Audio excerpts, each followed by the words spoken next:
አንዳንድ ሰዎች እንደዚህ ምኝታ ነው ባለትዳር ነው እዚህ ቅዱሳን ስዕላትን እንደው ማድረግ ይላሉ። አብዛኛው ለስሜት ነው የሚያገባው፣ ለስሜቱ ነው በእውነት ከሚስቱ ጋር የሚተኛውም ጥሩ ልጅ ይወልዳል ብሎ ሳይሆን እንደው ስሜቱን ለማርካት የሆነ ባልየ ንግግር ከተናገረ የክርስቲያን ሰክሮ ከታየ የክርስቲያን ነው፣ ሲዘሙ ከታየ የክርስቲያን ነው። አስቡት እንግዲህ በቤታቸው ስንክሳር የማይቋረጥባቸው በቤታቸው ማታ ጸሎት የማይቋረጥ ያየውባቸው ነው። እመቤታችን እኮ በትዳር ነው የተገኘችው አይደል እንዴ? እኛ ዛሬ ታቦት ቀርጸን ቤተክርስቲያን በስማቸው ሰጥተን የምናመሰግናቸው የትዳር ውጤቶች ናቸው። ሰው በቤቱ ነው ከጸለየ ከማን ጋር ይነጋገራል? ከዚያ ጋር ተነጋገርማ በዛ ቤት ማን አለ? እግዚአብሔር አለ። ሰው ግን ቢያገባ የተቀደሰ ትዳር ቢይዝ ግን ምን ይወልዳል? ጳጳስ። ምን ይወልዳል? መነኩሴ። ምን ይወልዳል? ካህኑ።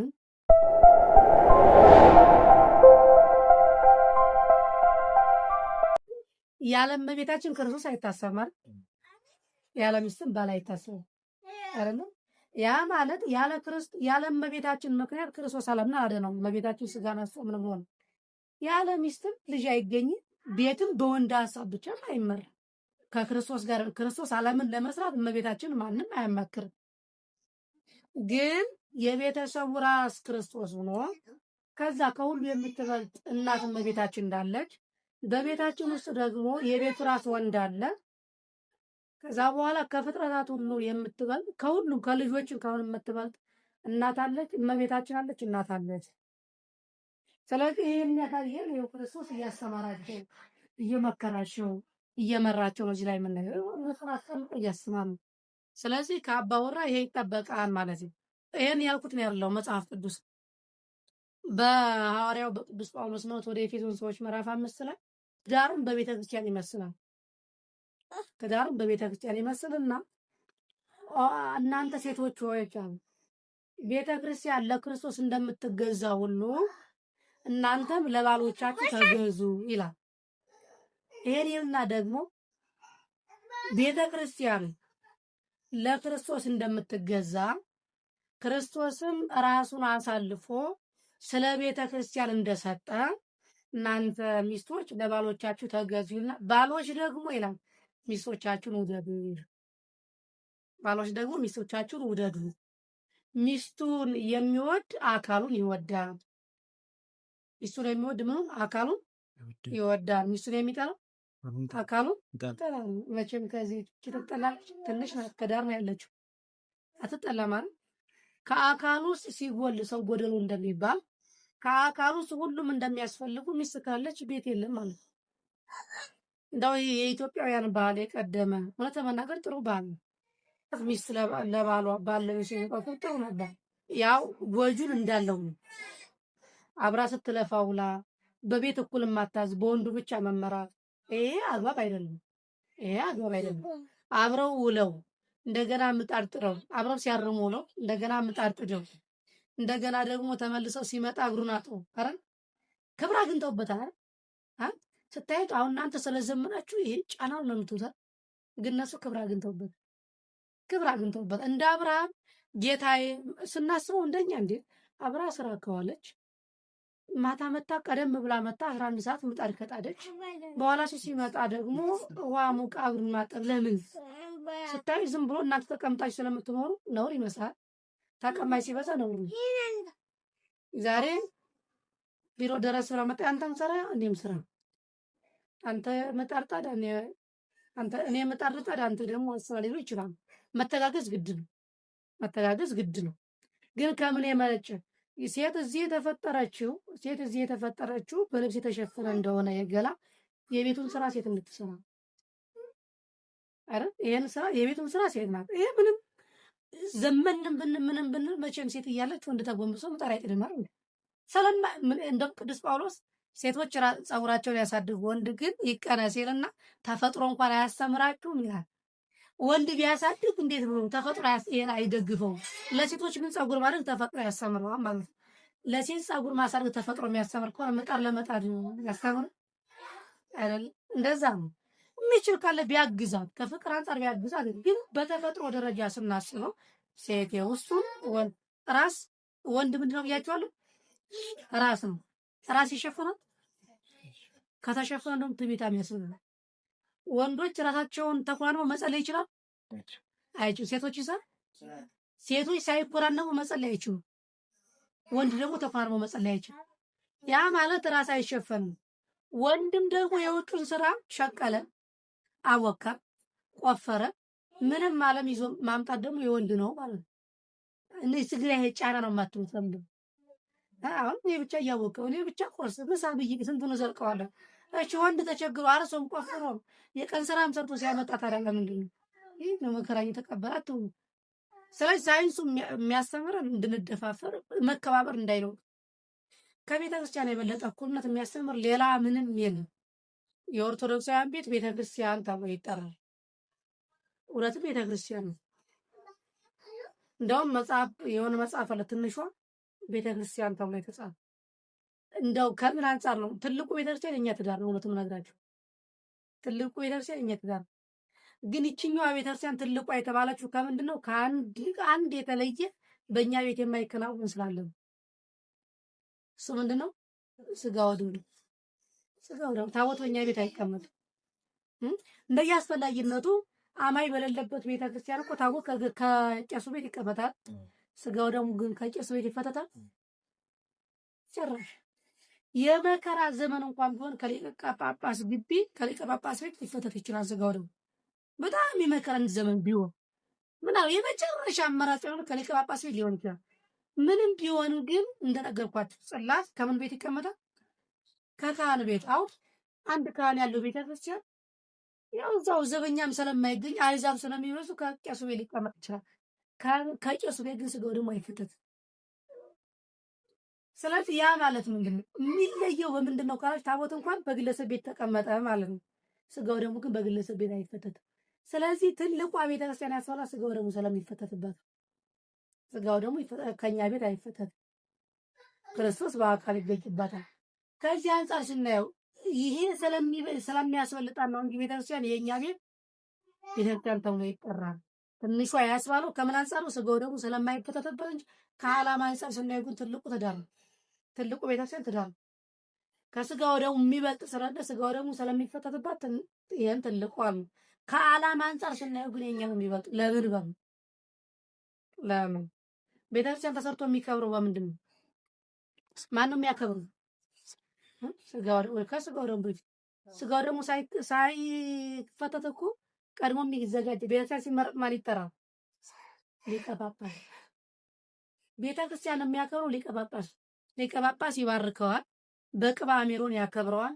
ከዛ በኋላ ታቦተ ሕግ ይገባል፣ ይቀደላል። ስጋው ደግሞ የሚፈተተው ጳጳሱ ከባረከው ካከበረው በኋላ አስቡ እንግዲህ ቤተክርስቲያን የሚያከብረው ማን አልኳችሁ? ሊቀ ጳጳስ ጳጳስ ማለት ነው።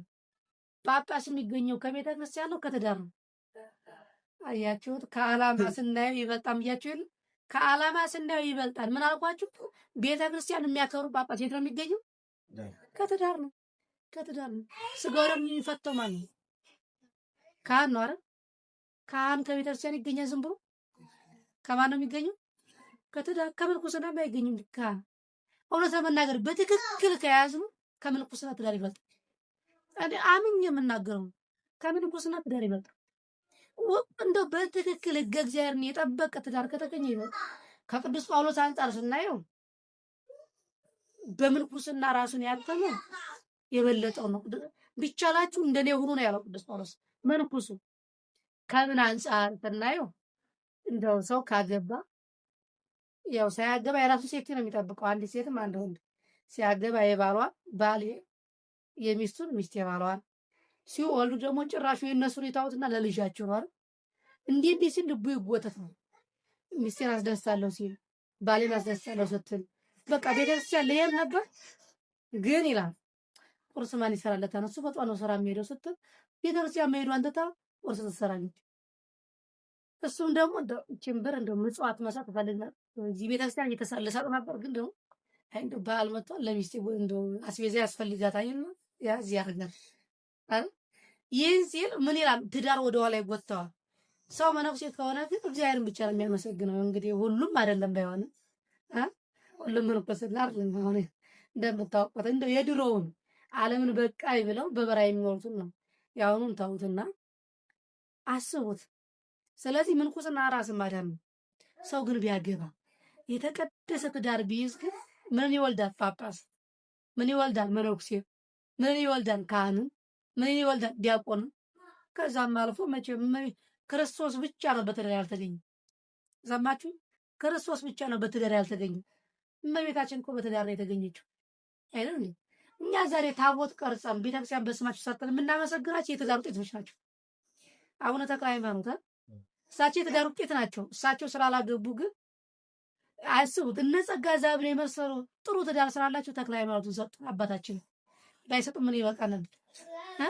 ሐናና ኢያቄም ጥሩ ባለ ትዳር ባይሆንም በቤታችን አናገኛትም። ስለዚህ ጥሩ የሆነ ትዳር ከተገኘ አያችሁ እንዲህ ያለ ይገኛል። ከምንኩስና ይበልጣል ያልኳችሁ ይህ ነው። ቅዱስ ለሀገር የሚማልድ ቅዱስ ይወልዳል። ለሀገር የሚበጅ ለምእመናን ተስፋ የሚሆን ታቦት የቀረጽናቸው እና አቡነ ገብረ መንፈስ ቅዱስ እንደ ሁሉም ቅዱሳን የምንላቸው ትዳር ያስገኛቸው ናቸው። ከመላእክት ውጭ ትዳር ያስገኛቸው ናቸው። ስለዚህ ትዳር ትልቅ ነገር ቀልድ እንዳይመስለን። እኛ ግን አናውቅም። ስንጋባም ወደድኩሽ፣ አማርሽኝ፣ ሆንሽኝ ገባ። እዛ በኋላ ደግሞ እንደተወሰነ ቀን ሲሰረች ያራውቃች እኔ አንቺ ጋር ስንዘንዝ እንጂ ትዳር ሲጀምር ምንድን ነው መሰረቱ? እንዴ ትዳር ማፍረስስ ምን ያክል ወንጀል እንደሆነ ሰው ያውቅ። አብዛኛው ለስሜት ሆኖ የሚያገባው ለስሜቱ ነው። በእውነት ከሚስቱ ጋር የሚተኛውም ጥሩ ልጅ ይወልዳል ብሎ ሳይሆን እንደው ስሜቱን ለማርካት እንጂ አስቦበት እንደው ባለ ትዳሮች ተጋብተው እንደው እስኪ ለነገ ለቤተ ክርስቲያን የሚሆን ለነገ እንደው የሚሆን ብሎ እንደው አስቦ የሚወልዳል የለም። ያ ፍቶታችን ያስቸግረናል፣ እንተኛለን፣ በዛ ይወለዳል። ይሄ ነው ታስቦበት የምንወልድ አባቶቻችን። ለዛ ነው አያችሁ እኛ ማሳብ ስላለን በዚህ ዘመን መውለድ ያስቸግረው ሰው አለ። መውለድ የሚቸገር ሰው አይጠፋም። ከመቶ አንድ አይጠፋም። ከዛ ውጭ ግን እባክህ አትወለድ እያለ በክኒኑ በመርፌው እያስቸገሩ ይወለዳል። ድሮ ደግሞ እንደው ካልወለድኩ በመከራ እንደው ልጅ አተው ለምን ይወልዳሉ? እናያውም አንተ ታረስላችሁ። ዛሬ ሳንለምናው ይወለዳል። ያው እንደምታውቁት እንደዛው ነውና፣ ስለዚህ በኦርቶዶክስ ክርስቲያን ቤት እግዚአብሔር እንዲገኝ ምን ማድረግ ይጠበቅብናል? ቅድም እንዳልኳችሁ የእኛ ትዳር ምንድን ነው ብያችኋለሁ። ትንሿ ቤተክርስቲያን ከሆነ እንግዲህ ምን ያስፈልገዋል? ኃጢአት አይሰራበትም፣ ተንኮል አይሰራበትም፣ ውሸት አይነገርበትም። ያው እዚህ ቤተክርስቲያን ይሰራ ሰው ቤተክርስቲያን ገብቶ አይዋሽም፣ ቤተክርስቲያን ገብቶ አይሰርቅም፣ ቤተክርስቲያን ገብቶ ኃጢአት አይሰራም፣ ቤተክርስቲያን ገብቶ ሰው አያሳዝንም። ከእኛም ትዳር እንደዚያው ነው። ቤተክርስቲያን ተባሉ የእኛም ትዳር ቤተክርስቲያን ነው። ሰዎች አያዝኑበትም፣ ኃጢአት አይሰራበትም፣ ክፋት አይሰራበትም። መንፈሳዊ አገልግሎት የሚጀመረው ከቤተክርስቲያን ከቤት ቅድም እንደነገርኳችሁ ትንሿ ቤተክርስቲያን ብያችኋለሁ።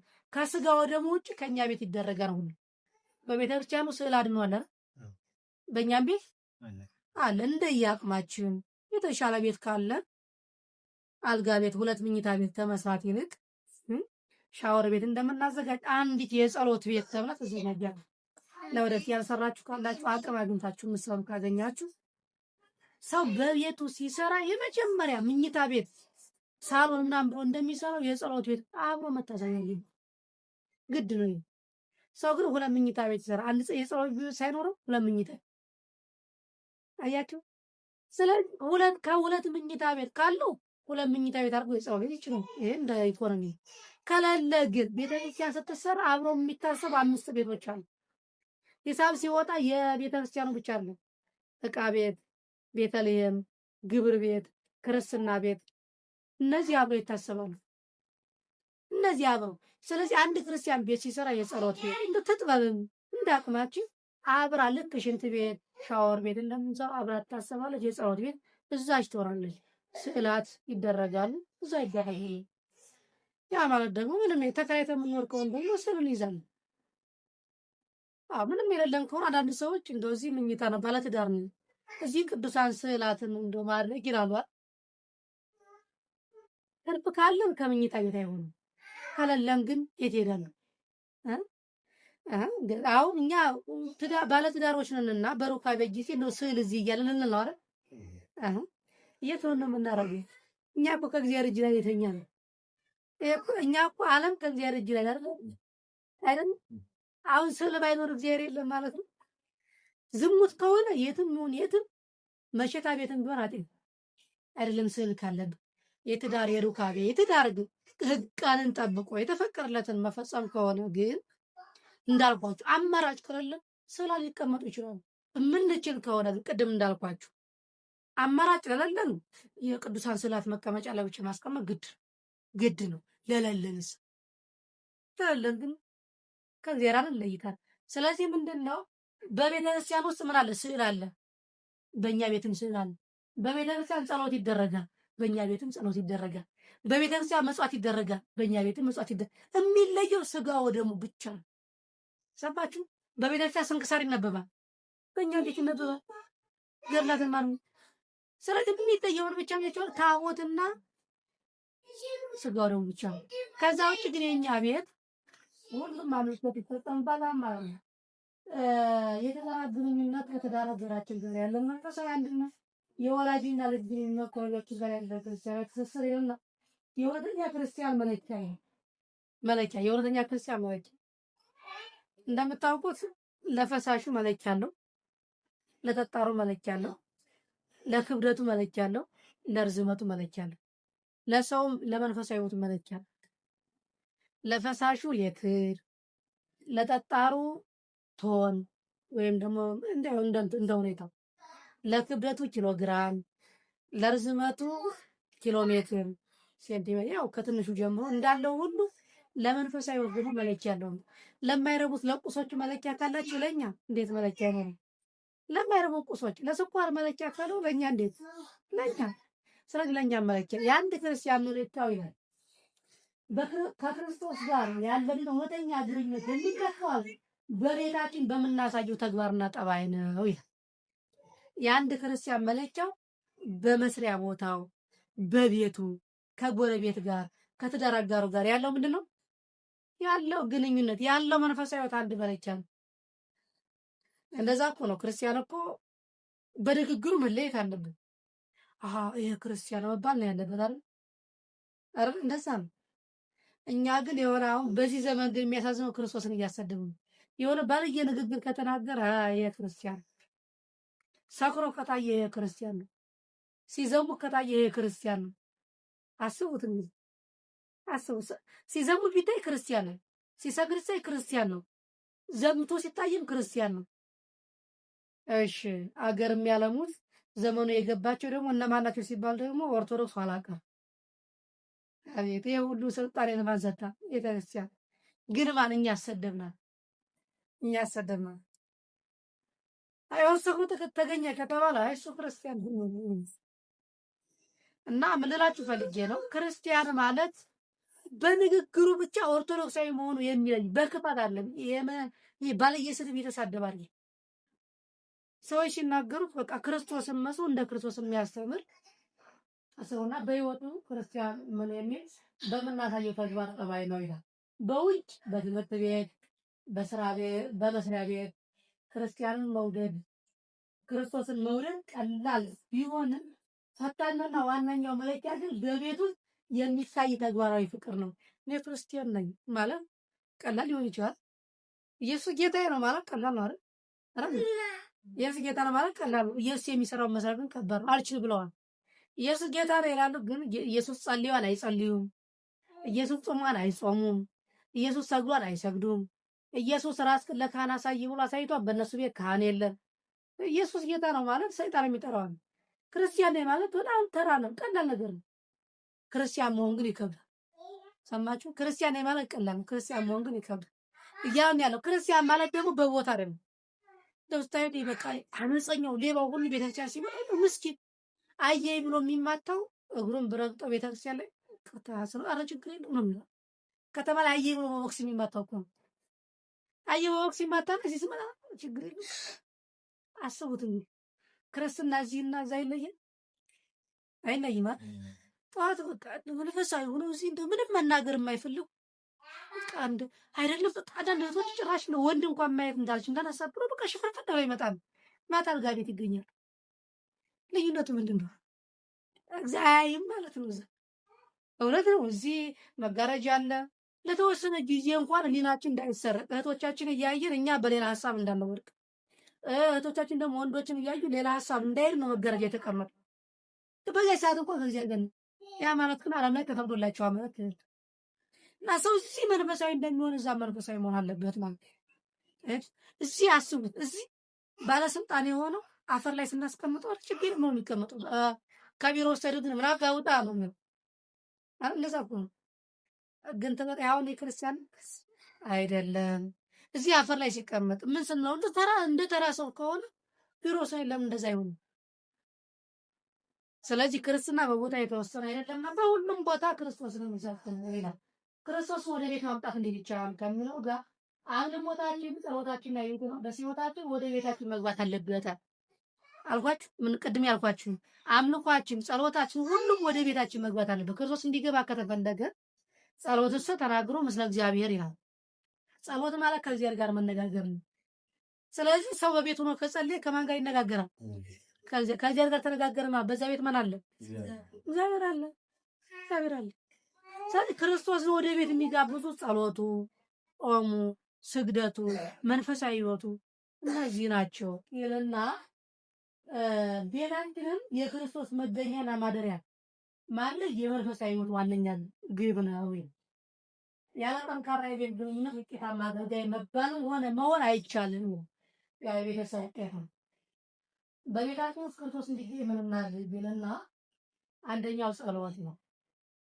እግዚአብሔር እንግዲህ በቤት እንዲገኝ የመጀመሪያው ትፈልጉታላችሁ። ክርስቶስ በቤት እንዲገኝ የማይፈልግ ጥሩ አይጠፋም፣ አይጠፋም፣ በሀሳብ አይጠፋም።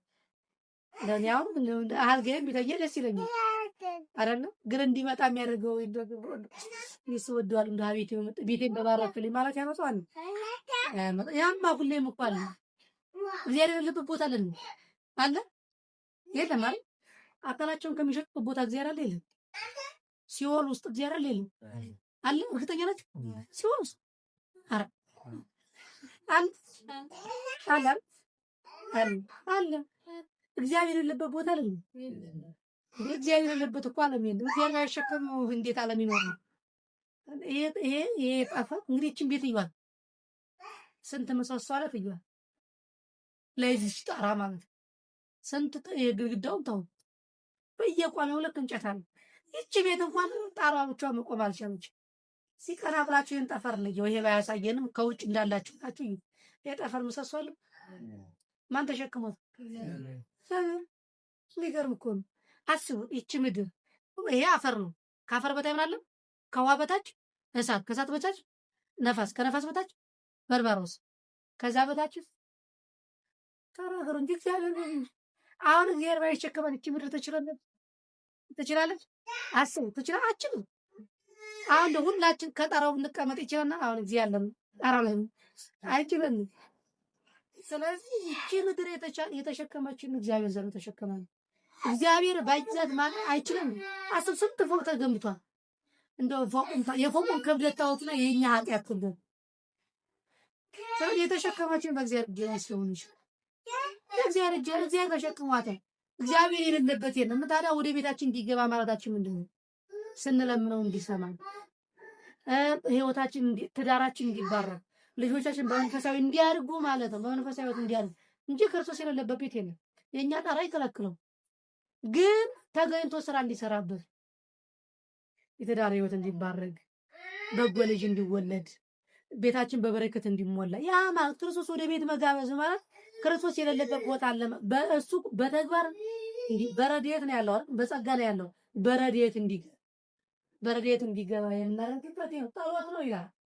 ጸሎት እንዴት ነው ሲባል ክርስቶስ እንዲህ ብሏል ነው።